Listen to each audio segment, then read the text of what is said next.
Mahkamah Agung resmi mengabulkan permohonan PK untuk terpidana kasus korupsi EKTP Setia Novanto. Keputusan ini berarti memberikan diskon hukuman menjadi 12,5 tahun dari vonis 15 tahun hukuman penjara yang dijatuhkan sebelumnya.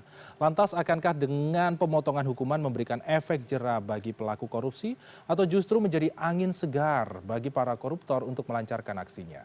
Kita akan membahasnya dalam kapasitas sudut pandang juru bicara Komisi Pemberantasan Korupsi KPK Budi Prasetyo. Halo, selamat malam Pak Budi. Terima kasih atas waktu Anda bersama kami di CNN Indonesia Prime News. Apa kabar Pak Budi? Selamat malam Mas Ferdi, apa kabarnya? Alhamdulillah baik. Pak Budi, terkait sunatan hukuman Setia Novanto nih Pak Budi yang nilainya cukup fantastis kalau bisa dibilang ya, 12,5 tahun dari 15 tahun. Terus dapat privilege lainnya, yaitu pencabutan hak menduduki jabatan publik jadi 2,5 tahun dari 5 tahun sebelumnya. Lantas, bagaimana pandangan Anda mewakili pihak KPK, Pak Budi?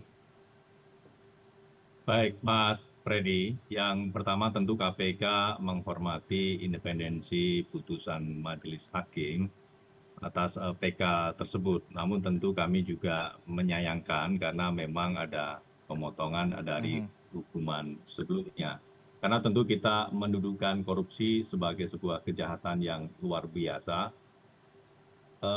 Apalagi dalam perkara ini pengadaan iktp telah merugikan keuangan negara yang sangat besar mencapai triliun rupiah, dan juga efek buruknya juga dirasakan banyak masyarakat luas. Ya. Oleh karena itu, kekhawatiran kami adalah dengan pengurangan hukuman tersebut dapat mengurangi atau melemahkan efek jera yang seharusnya bisa kita timbulkan dari sebuah putusan pidana.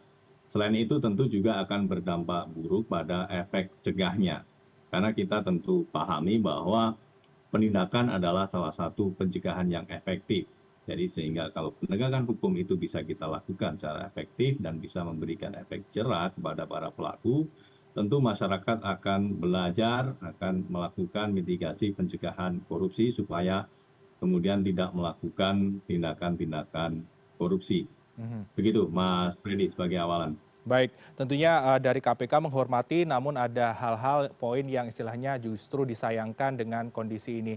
Lantas kita mengetahui juga Pak Budi, sebenarnya KPK ini kan juga sebagai wadah bagi masyarakat ataupun juga bagi pemerintah juga ke depannya untuk melakukan langkah pencegahan korupsi yang terjadi di Indonesia. Dengan putusan MA yang memotong hukuman para koruptor seperti ini, apa pengaruhnya dengan kinerja KPK ke depannya? Apakah justru membuat lebih ribet atau bagaimana, Pak Budi? Yang pertama, kami memandang keresahan publik ini juga menjadi bagian dari pelibatan masyarakat dalam upaya pemberantasan korupsi.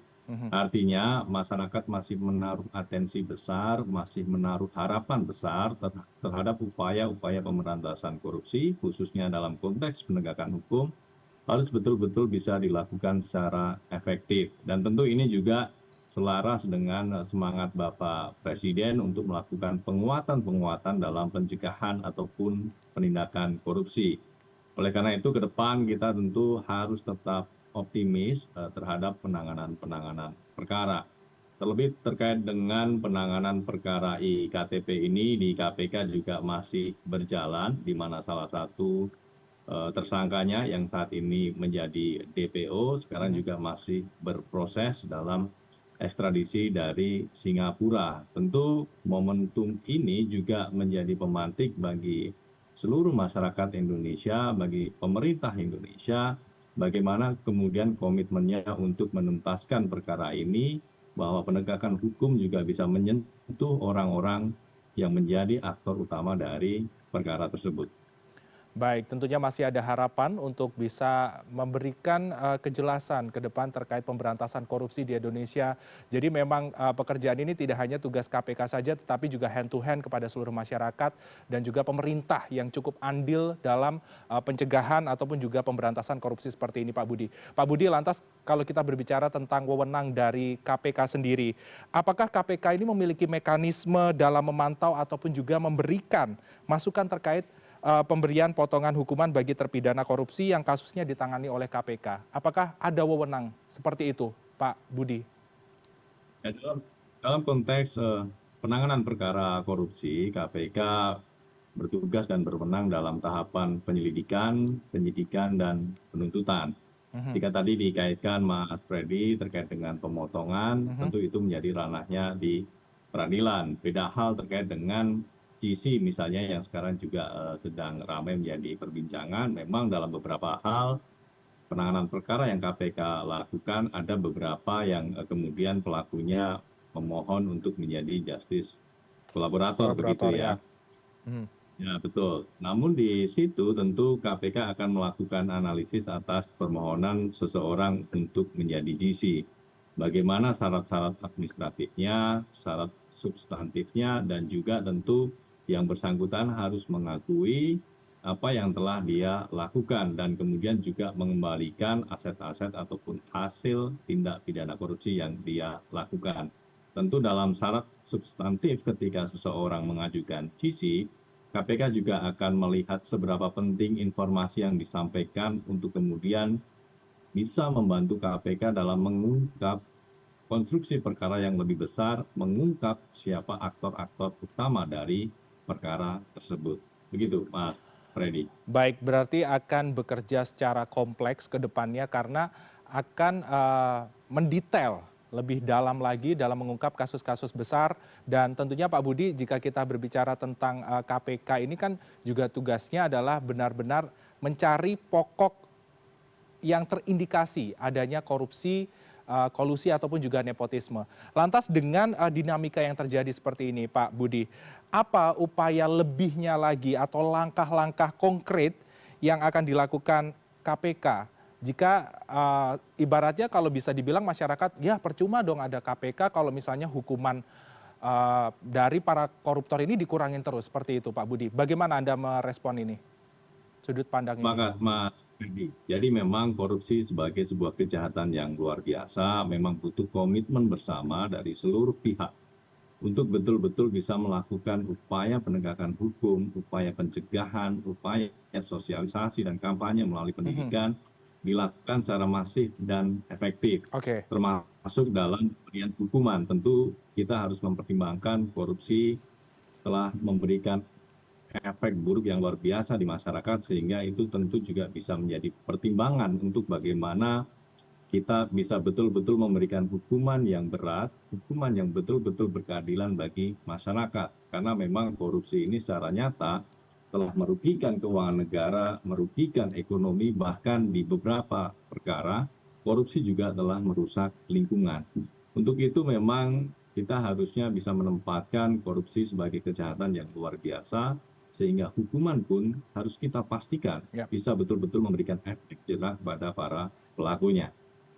Ya, tentunya ini harusnya ada hukuman yang jelas, yang sesuai dengan apa yang dilakukan, karena memang apabila kita berbicara korupsi hanya untuk kepentingan pribadi dan tidak untuk kepentingan masyarakat. Karena kalau misalnya untuk kepentingan pribadi, ya yang diuntungkan hanya pribadi tersebut. Dan tentunya Pak Budi, apabila kita mengulas ke belakang, sebelumnya ada juga sebelum Anda, ada juru bicara dari KPK yaitu Ali Fikri itu juga sempat menyebutkan bahwa di tahun 2019 sampai 2020 ini MA sempat memberikan potongan atau ibaratnya diskon hukuman bagi para koruptor.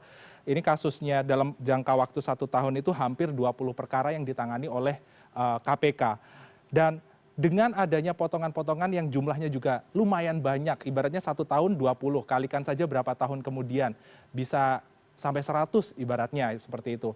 Pak Budi, lantas jika seperti ini ada potongan-potongan seperti itu, apakah langkah ini menjadi angin segar bagi para koruptor untuk oke gas saja deh korupsi, toh nanti dapat potongan lagi walaupun diungkap oleh KPK, seperti itu gimana Pak Budi? Itu Mas Freddy, tentu itu juga menjadi keprihatinan dan keresahan kita bersama, sehingga hukuman-hukuman kepada para pelaku korupsi efek jerahnya menjadi semakin lemah, efek cegahnya juga semakin tidak konkret. Karena itu kita dorong dan tentu kita semua terbuka ya, bagaimana masyarakat juga bisa ikut terlibat, mengawasi, memberikan saran dan masukan dalam setiap tahapan-tahapan pemberantasan korupsi. Dan KPK berkomitmen juga dalam setiap tahapannya juga menyampaikan secara transparan, secara akuntabel bagaimana proses penyidikan, proses penuntutan dan harapannya di tahapan-tahapan peradilan juga dilakukan demikian rupa sehingga kita bisa betul-betul memastikan bahwa penanganan perkara korupsi ini dilakukan secara mekanisme yang benar dan ujungnya adalah bisa betul-betul memberikan efek jerah sekaligus bagaimana kita mengoptimalkan aset recovery, mengoptimalkan kerugian keuangan negara yang telah ditimbulkan dari tindak pidana korupsi tersebut. Apalagi kalau kita melihat korupsi terkait dengan pengadaan iktp ini telah merugikan keuangan negara yang sangat besar, mencapai angka rupiah begitu Mas Freddy, dan dampaknya sangat besar sekali karena setiap masyarakat Indonesia harus punya KTP ya saat itu ya. Artinya ini memang proyek massal yang sangat mencederai tentunya bagi masyarakat Indonesia. Oke, baik, tentunya harusnya ada hukuman yang sesuai dengan tindakan yang dilakukan oleh para koruptor. Jangan lagi ada diskon-diskon lagi. Kalau misalnya ada diskon hukuman berarti nanti makin banyak korupsi terjadi di Indonesia. Dan tentunya Pak Budi, semangat untuk kinerja ke depan. Saya juga mengucapkan terima kasih atas waktu Anda, Pak Budi Prasetyo, juru bicara KPK. Semoga ke depan pemberantasan korupsi terus berjaya dan tak kendor ya Pak, di tengah diskon hukuman yang diberikan untuk para koruptor. Selamat malam Pak Budi, salam sehat dan juga sukses selalu untuk Anda dan tim KPK. Jadi, selamat malam.